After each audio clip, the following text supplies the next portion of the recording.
You already know something about Grace King, 1852, 1932. You know that as a girl she lived through what she termed the Confederate War, which her parents' friend Charles Guilleret, it's the first name on the list there, called the Great Sad Struggle. She experienced the occupation of her city and then Reconstruction, which she called another war, or the same one, just another phase. She herself used the term New South, calling the expression obnoxious, but then speaking favorably of the writers of the New South. This Yankee program, Reconstruction, almost genocidal, to remake the conquered land into its colony recalls the German takeover of Alsace-Lorraine after the Franco-Prussian War, and for us, the Nazi occupation of France, except it was worse, because the desire to destroy the culture was, if not unique to the Yankees, at least it marked them, whereas the Nazis didn't want to destroy French culture, they wanted to own it. And they nearly did. She described Reconstruction Louisiana as a country given over to lawlessness, a people demoralized, swarming free Negroes, and insolent soldiery, ruin, wretchedness, and despair, smug moneymakers who had shrewdly stayed home. And that's from a novel, the title of which I've put there, The Pleasant Ways of Saint Médard, and I will mention that again. Louisiana Creoles had particular reason to chafe. Creole referred to those of European descent who were born in the New World, not just the first generation, anyway. By extension, it came to include others, those blacks connected to them, such as household and plantation slaves, and those of mixed blood, black, French, or Spanish, and speaking a patois of the European language. So it's the household. The term now is used more for blacks than any other group, and that's a linguistic abuse. You know that earlier the territory, mostly French-speaking but with a considerable Spanish presence, had been transferred back and forth among France, Spain, and even, in part, England. Finally sold to the Americans and made a state in 1812 over the objections of many on both sides. 1862 was a worse, bloody takeover, which included that year a law requiring that all teaching be done in English. That's like the Germans in Alsace-Lorraine in 1870. The schoolmasters had to leave unless they could teach in German. No more French in the schools. You get somebody's language, you get the essence of the culture. Louisiana was a state among those where a reconstruction, or perhaps deconstruction in today's sense, lasted the longest. 200 plantations were ruined. Among other insults was this. In 1868, after the end of the war, under Reconstruction, new legislation required that all judicial procedures, documents, and laws be in English. This was a French-speaking place, and forbade the teaching of French in the elementary schools.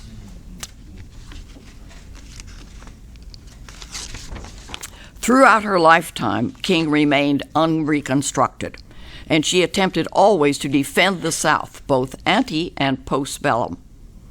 While aware of the responsibility that whites bore, in a sense, she did not envision a redesigned society arising from the ashes of war and emancipation.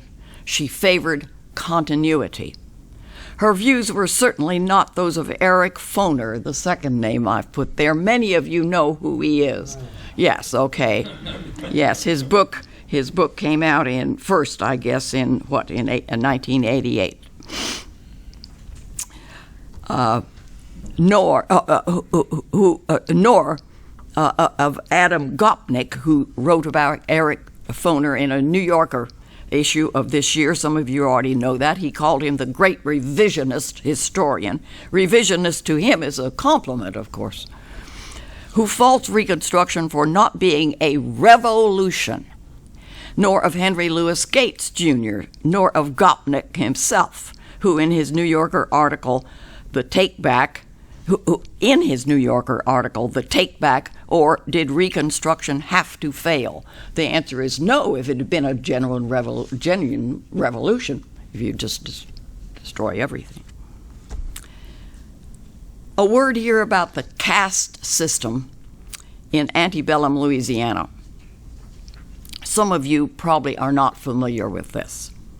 The three-caste system of antebellum Louisiana prevailed in law until 1863, and even in practice somewhat later until the Plessy versus Ferguson decision, 1896, which sounded its death knell. Under this social organization, whites, whether Creoles or Americans, and that means Anglos, Protestants mostly, had civil rights. White males of sufficient property had suffrage. The free people of color had fewer rights. Those of mixed race had fewer rights. They had no suffrage, but they could own property, including businesses and slaves. They could enter into contracts, initiate court actions, and had certain other guarantees. Many were wealthy. Many more were at least prosperous: businessmen, tradesmen, craftsmen, women business owners. Some sent their sons to Paris for education. Blacks, almost all slaves, had no civil rights. Beyond those of the Lekudma, the Black Code, but they did not have any that were, they didn't have any others. That's the best way to put that. Between these latter classes, there was a chasm. The free people of color were highly sensitive about their status, defined first of all by the degree of white blood, assessed, practically speaking, on appearance.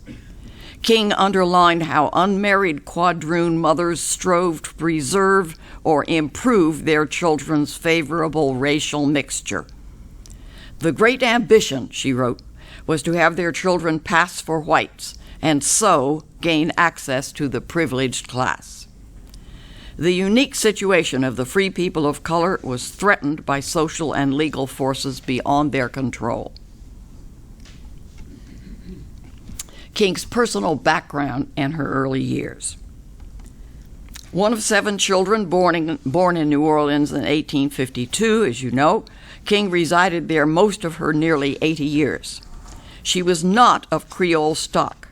Her father was born in Georgia and educated at the University of Virginia Law School.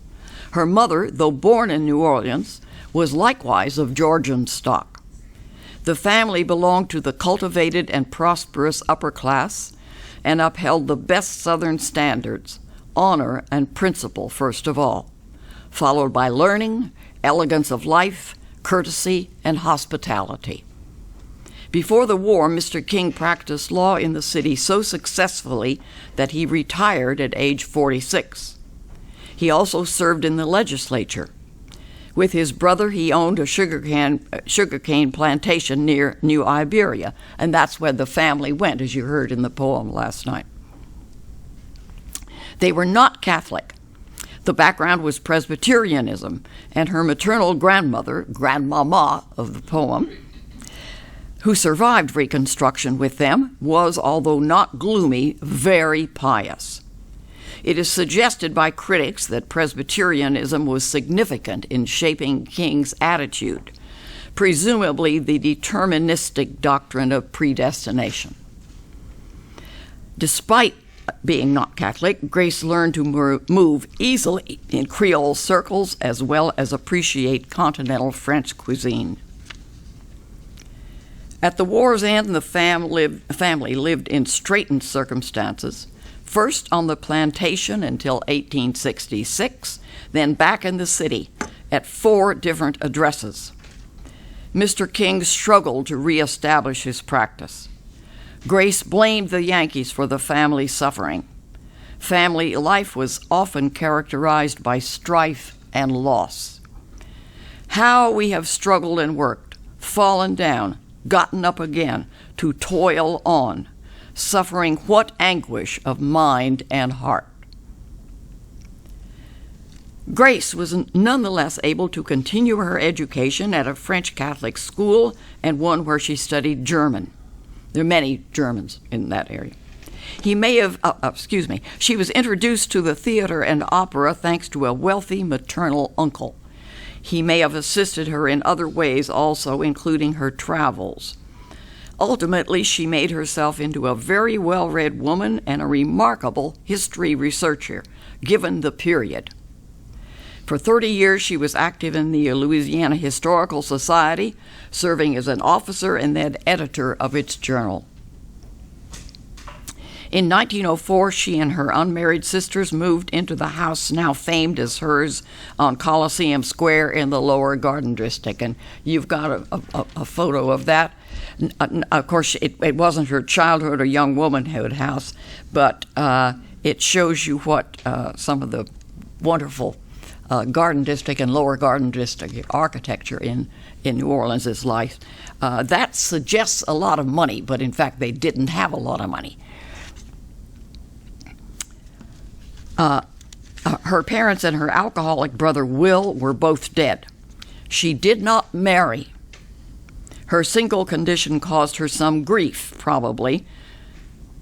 As a novelist, she could know marriage only from the outside, and perhaps for economic reasons. I'll say something about marriage, though, later. Here, a digression to George Washington Cable, and I have put his name up there, George Washington Cable, with the title of his novel, The Grandissimes, 1880, which is a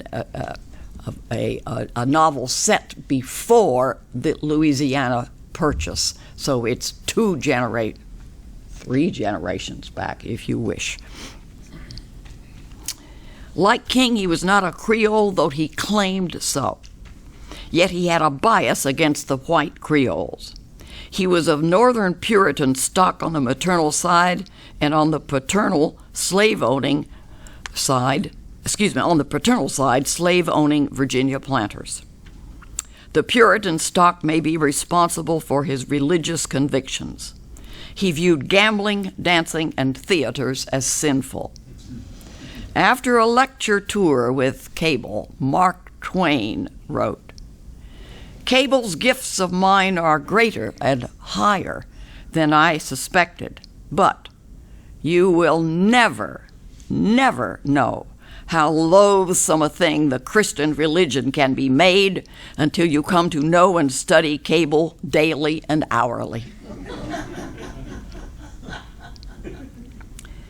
While depicting white Creole society, the free people of color, and the slave blacks, with keen insight and apparent accuracy, even fondness, Cable, who himself had served in the Confederate Army, railed against slavery and denounced pre-war racial divisions. This is after the war. It seems you really didn't need perhaps to denounce them anymore, but he did so.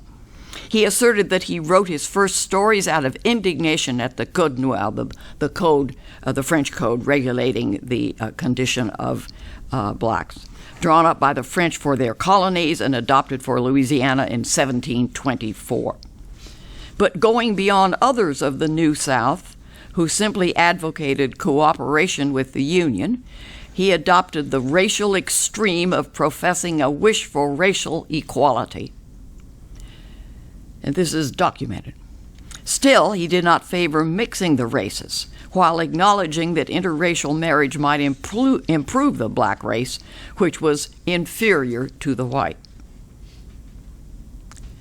Although his writings were praised elsewhere, they were not well received in New Orleans. Are you surprised?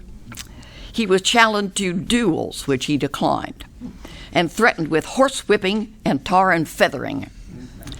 An eminent Creole poet, Adrien Rouquette, wrote a scathing and transparent satire of his texts. Guilleret, the king's friend, denounced him. Guilleret was on king's side, that is the old Creole. Denounced him in a public speech.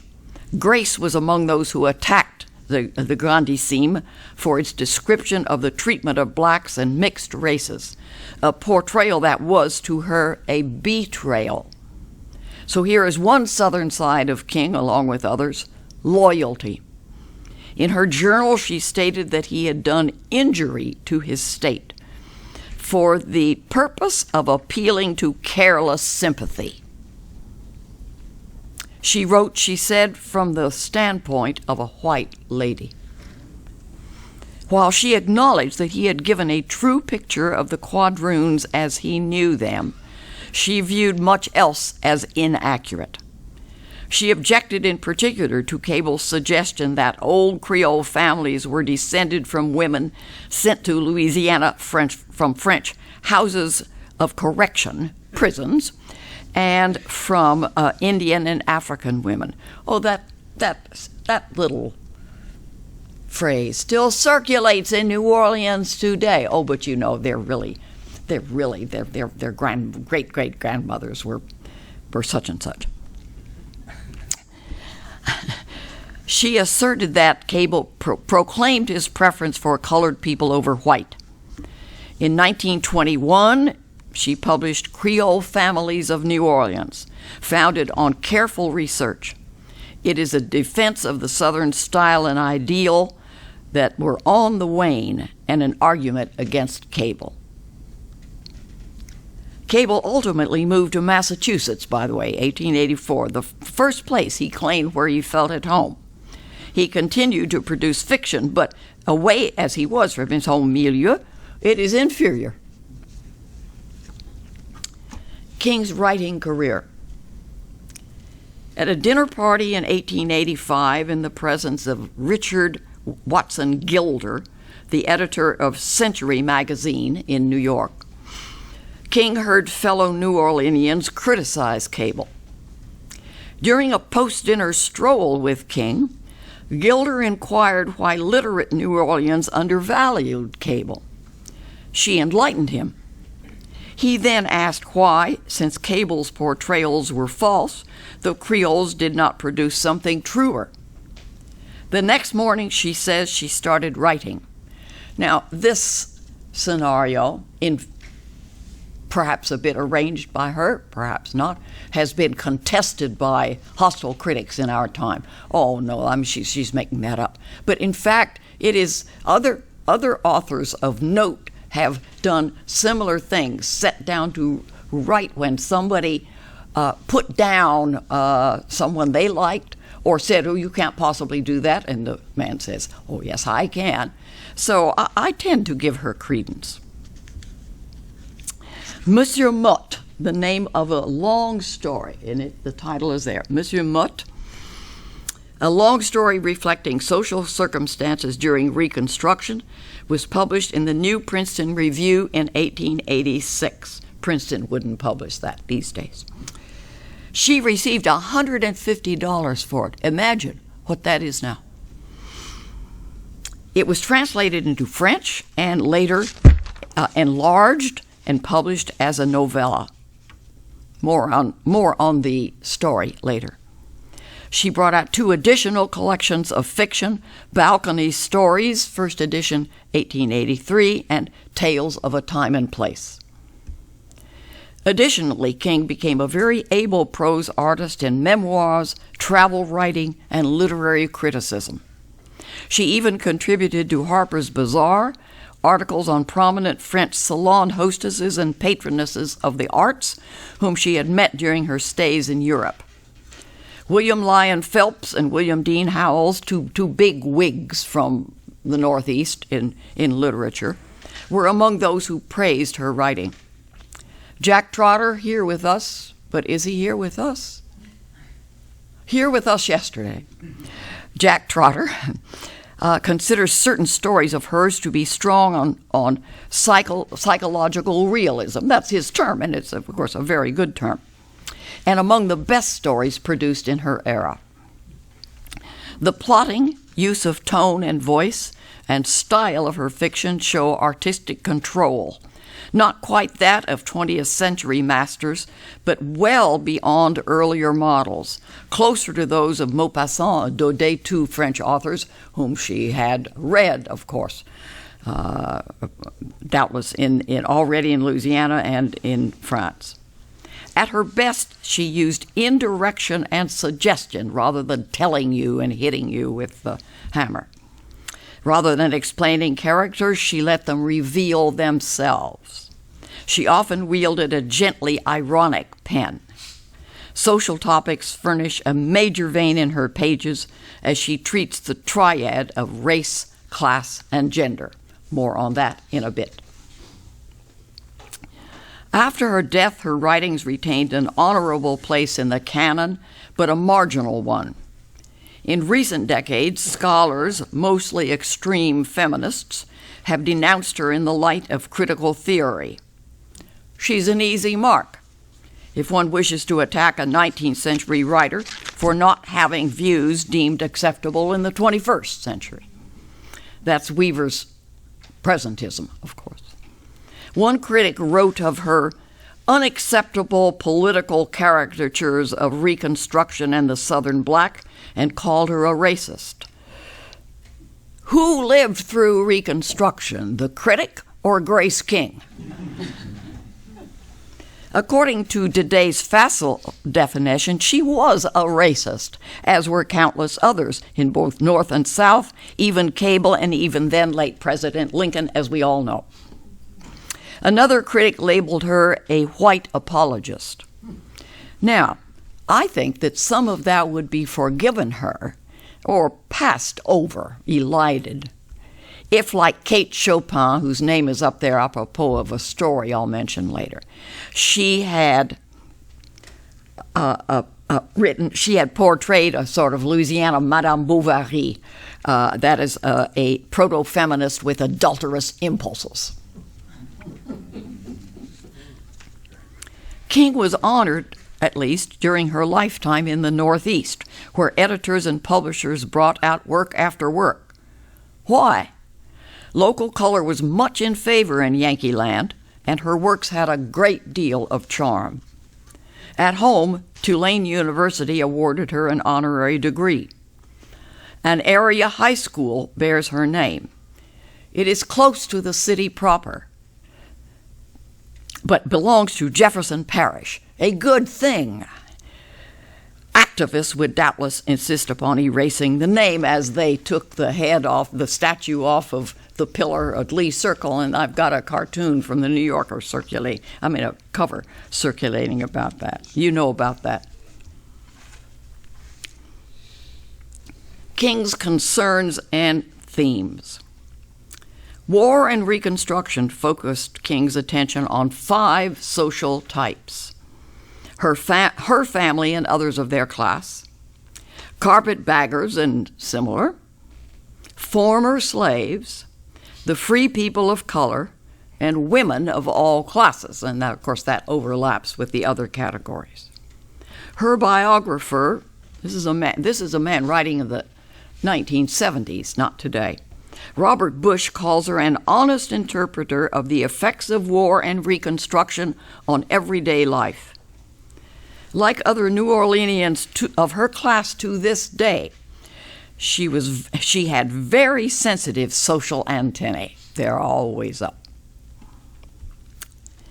So the class that interested her the most was her own in its changed circumstances. Families, I quote, "families are uprooted from their past and dragged from country to city, from city to country, in the attempt to find a foothold in the rushing tide of ruin sweeping over the land. We are a ruined people. It's no use thinking we can come back from the war and take up where we left off and go right on." And a good insight. You can't just pick up, as somebody said, pick yourself up by your bootstraps, but if you don't have any feet and legs and so on, no. We are in poverty to stay while our masters grow rich over us and rule the land. King depicts postwar leveling inevitable and generally regrettable, she thought.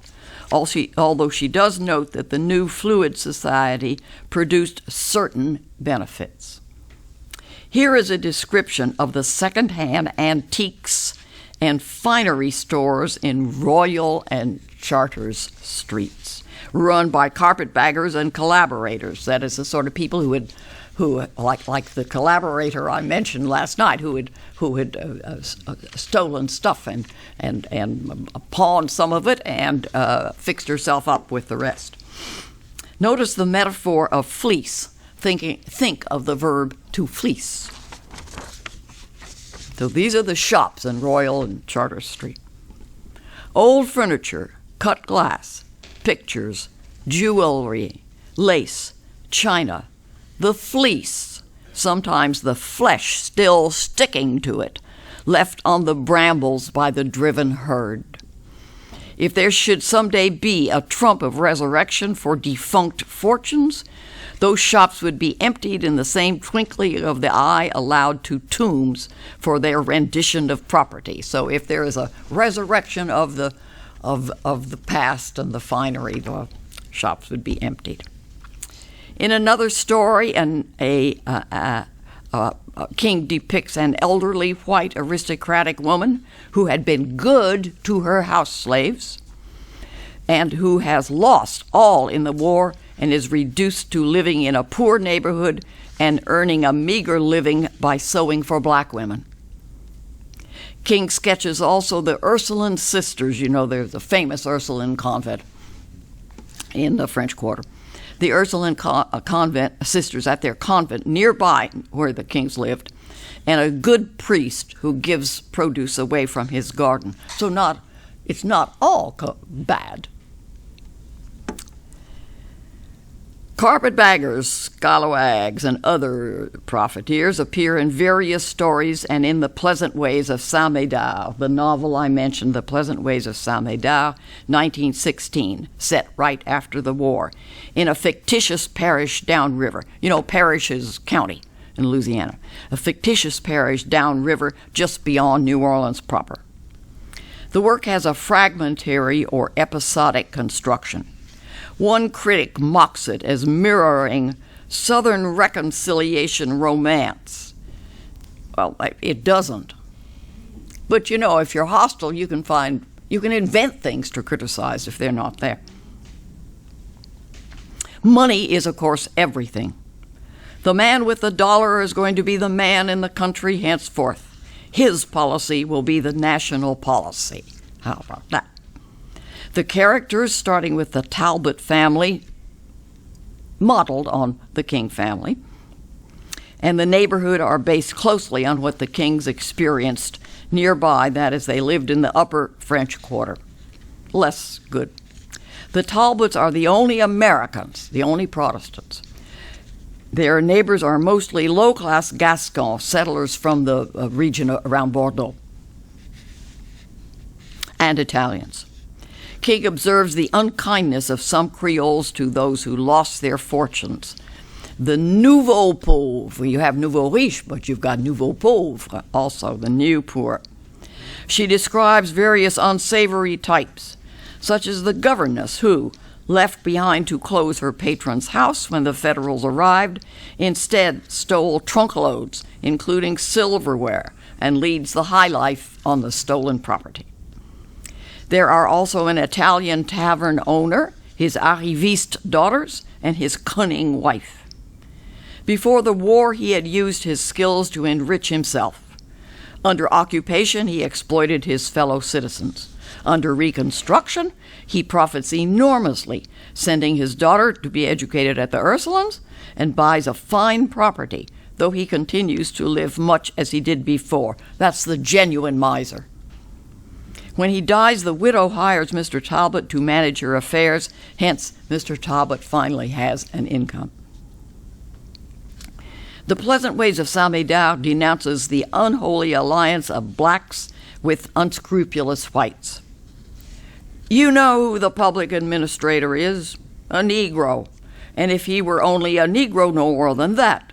But in addition, there is a politician, a white white carpetbagger behind the Negro. That is what our government is from governor down. Negro in front, carpetbagger behind. White men, she writes, are even now forming parties in the state to gain this triumph for them, that is for the blacks, and with it, their vote. King depicted also the freedmen.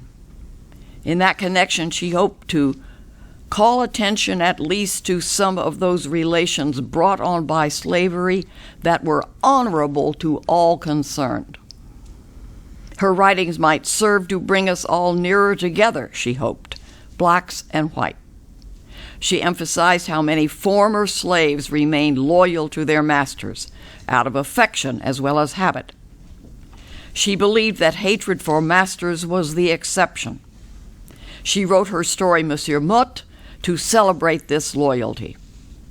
Cable, in contrast, attributed to slaves little but hatred for the owners. King portrays with particular affection the fine cooks, many of whom, I quote, followed their old families faithfully into lowering degrees of ill fortune. She understood their snobbery. When the old families died, some of these former slaves remained in their cabins, refusing to work for what they called the new ones. You know, snobbery is not limited to one class. In her memories, that's a memoirs, but called Memories, she depicts the funeral of someone, a person of mixed race, of a bright golden color, and not a black face in attendance. That's the caste system, the blacks, the mixed, and the white. Now, Monsieur Mutt.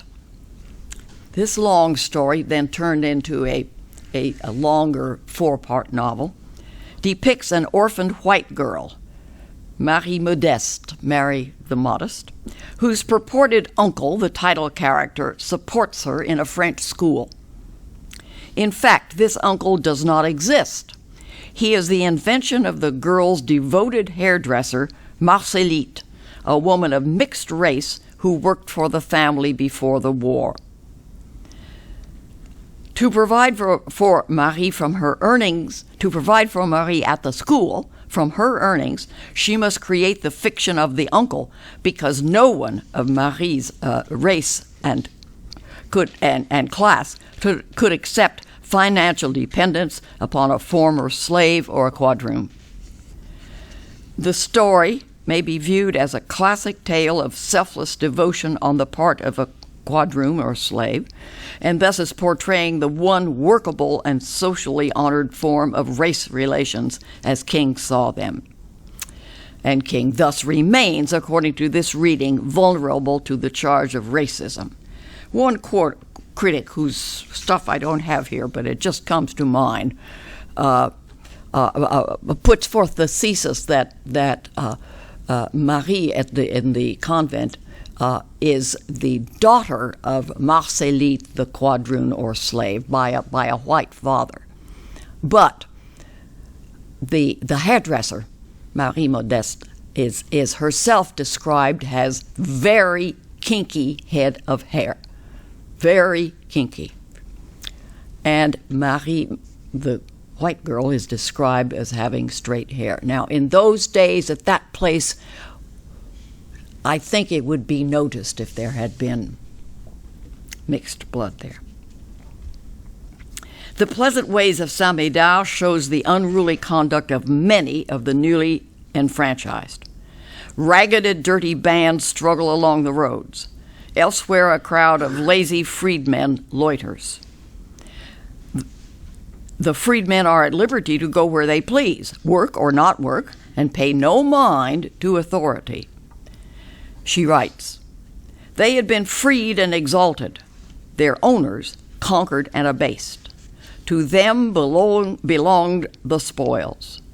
There was nothing now but political equality to obtain, which, on account of their numbers and the disenfranchisement of the whites, meant political superiority. The young men were footloose. There was nothing to bind them or constrain them. And since servitude grew harder and harder under changed conditions, it became a slavery such as no former state of slavery could be compared with. So it's better to be under law, right, than under these changed conditions and on your own without any structure to your life. In Monsieur Mutt, King had written of untamed African blood in rebellion against civilization, which can tamper with the brain, enervate the will, and dupe the former slaves with false assurances of their own capability. Mr. Gopnik, Mr. Gopnik of the New Yorker, himself quotes Hiram Rhodes' Revels, a black senator from Mississippi speaking in 1875. Since Reconstruction, the masses of my people have been, as it were, enslaved in mind by unprincipled adventurers who, caring nothing for country, were willing to stoop to anything, no matter how infamous, to secure power for themselves and perpetuate it. Here, moving to the present, an example from today. A New Orleans poet named Mona Lisa Saloy wrote in her collection, Second Line Home, 2014. This is after Katrina. She lived in her grandparents' house in the lower Ninth Ward. Wrote of the irresponsible behavior of young black men in her old neighborhood. On the steps of her ruined house, they are, I quote, spread eagle on the steps like you own the place. They leave her water running because they use her water to wash cars with. But of course, she gets nothing of that. They also go into their pocket. They leave her water running, do not care about what she calls the holes you make in my pocket, and grin like it's step and fetch it, slithering away. That's today, in our decade. Back to the pleasant ways of Saint-Médard. King shows how some freedmen cut all ties with their past. Others, older or less courageous or grateful and far-sighted, reforged the ties that held them to their masters. Pointing out that freed Negroes are now responsible for themselves, Mr. Talbot nevertheless helps Jerry, formerly his slave, find work as a carpenter. Jerry's daughters are another matter. Though he procures good jobs for them, the girls do not work well, and there is thievery, to which the mother closes her eyes. Eventually, they lose their jobs and with their mother leave and take up with undesirable men.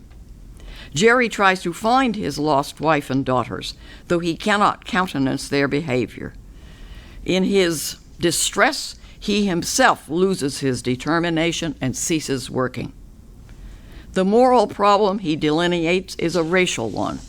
Why, he asks, cannot blacks keep themselves straight, that is, govern themselves? Jerry suggests that the African nature is wild, but then expresses the matter in religious terms. All men are sinners, and God pardons all who repent. Helen Taylor, a British critic, calls the chapter on Jerry King's most reactionary and racist story, and labels him a virtuous, loyal, and obsequious Uncle Tom. Historians have often agreed, however, with King's common-sense position.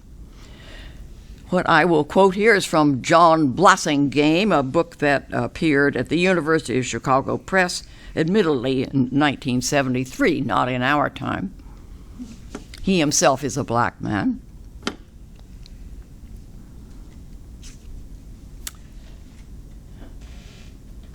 Negroes had been enslaved for so long that their efforts to build a meaningful life in freedom were hampered.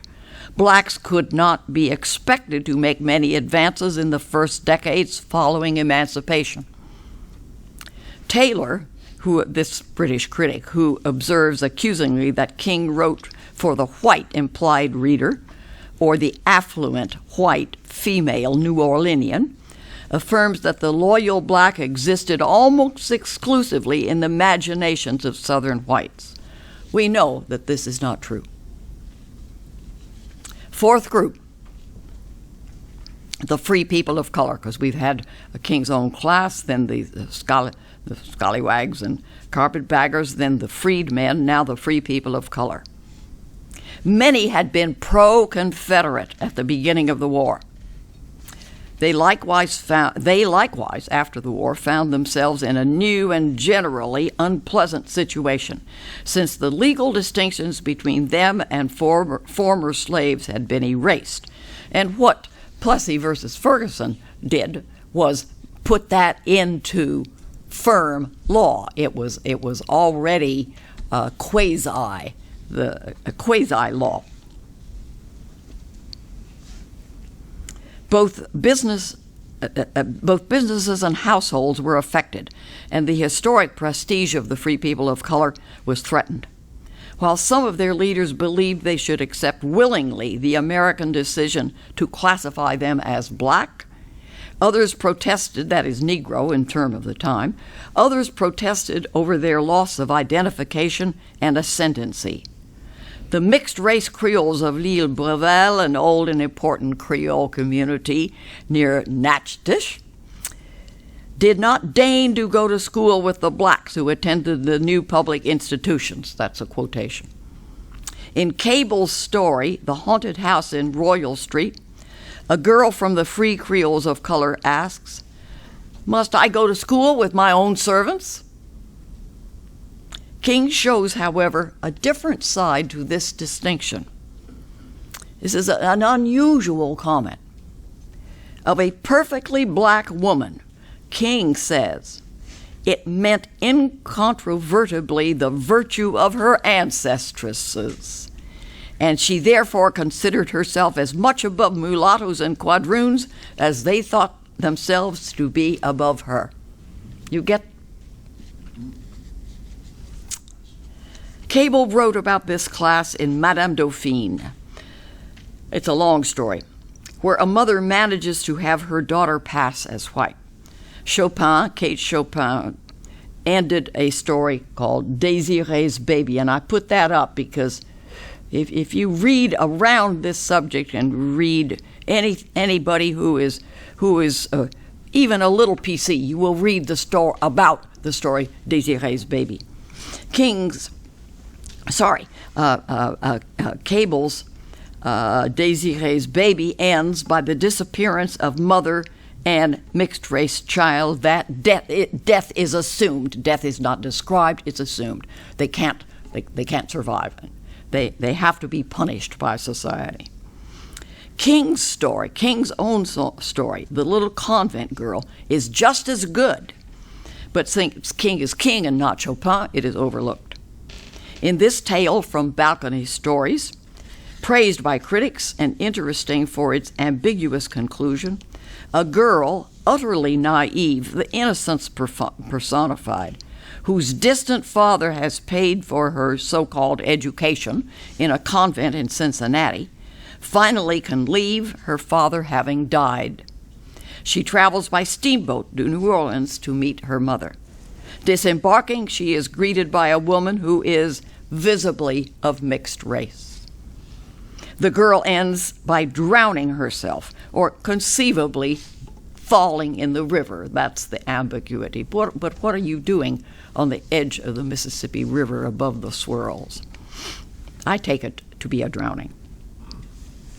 In another King story, Madeleine, or the Festival of the Dead, a very humane story, although melodramatic, the heroine, whose origins are concealed, is believed to be a quadroon, although, in fact, she is white. She is unhappy. One would say today that she has interiorized all that sense of inferiority, and she wishes to die. Indeed, she does. In connection chiefly with free people of color, Violet Harrington Bryan attacked King for slandering all women of color with the charge of excessive sensuality. That also is a frequent literary accusation. According to Bryan, King looked askant at quadroons, portraying them in the most positive sense, as neat landladies and conscientious nurses and hairdressers, but more negatively as prostitutes. Some things do support that. Some popular culture objects, such as the movie Pretty Baby, supports that sort of thing. The fifth group with which King was concerned, which overlaps the others, was women. While commentators attack her generally for what are called patriarchal attitudes, she has also been read as a feminist. She wrote, "The women of the South, both black and white, have lived through slavery, war, and political strife in unbroken condition. Woman's gentle nature and ennobling spirit were seen by blacks and whites alike as forces for good in society." Yet King appreciated also strong and unorthodox women. She herself had been bold enough to follow a literary career in order to make money, not just as a genteel undertaking, and she was in favor of women's suffrage. In 1887, she met Isabella Beecher Hooker, a prominent feminist, whose views on women's rights she was sympathetic with. She corresponded with Julia Ward Howe and other well-known suffragists. And by 1899, she, with her sisters, joined Kate Gordon's campaign against taxation of women without representation. Her first literary paper, delivered in New Orleans, there were many others, 1885, was Heroines of Novels, in which she compared the idealized women in German novels with the greater realism of French depiction. Considered not very proper for ladies, she admits, but much more interesting, whether proper or not, and more to her taste. She spoke of her own literary school as realism as we see it. She recognized the greater interest of French heroines. Examining English fiction, she declared Dickens and Thackeray inferior to Charlotte Bronte and George Eliot, who achieved greater fidelity to the truth. She displayed impatience with the formulaic Victorian female, including fictitious American women, who lived only for her family and social role. King read and admired George Sand, whose name is there, and translated letters attributed to her, letters so risque that Charles Dudley Warner told her he could not publish them. Wars often advance the cause of women. World wars, the two in our time, in our previous century, unless subsequent reactions against the changes are too powerful. King depicted courageous, imaginative, and devoted conduct by women of all conditions during and after the war. She saw that women had been obliged to step in when men were away, wounded or dead. Black women among the freedmen had to act when the men abandoned their local ties and ran off to find better things. King remarked, moreover, that the contributions and circumstances of black women were generally ignored, whereas Negro men have had their wrongs and rights blazoned from one end of the country to the other. Her aim in Monsieur Mutt was to give a fair portrait of women, black and white, noting that the holy passion of Negro women served to cancel those other grosser ones with which they are really victimized by their blood. So this is King's determination, predestination, if you wish. She added that it spoke well for Southern women that they could be so served and loved by slaves. Moreover, King judged Louisiana men and some other Southern men very severely, identifying their private contempt of women, despite chivalrous talk in public. Their egotism, expressed by indulgence for themselves, drink especially, and parsimony toward their women. Their drunkenness, their terrible wild depravity. I have known husbands of the best families claiming on the political platform and elsewhere superiority over other men, particularly the Yankees. Come home then after midnight hours and ill-treat their wives. This amounted to criticism of the double standard. Women must be proper, men could be wild. The experience of her sister May, who wed a man from an old family of Charlotte, North Carolina, led her to reflect on marriage as an institution. Sorry, gentlemen. From her sister's report, she judged the husband indelicate and labeled marriage martyrdom, degradation, a sham. Perhaps Grace was glad that she had not wed. She reflected that her sister's marriage came about probably because of her impecuniousness, because the family really had very little money after the war, and her dependence thus on her brothers. King wondered whether it was the presence of slavery that had made women so subservient. Some observers even consider King to be a critic of the racial system, despite herself. Her oblique criticisms concerning women's status, black and white both, give to such considerations some foundation. Thank you very much.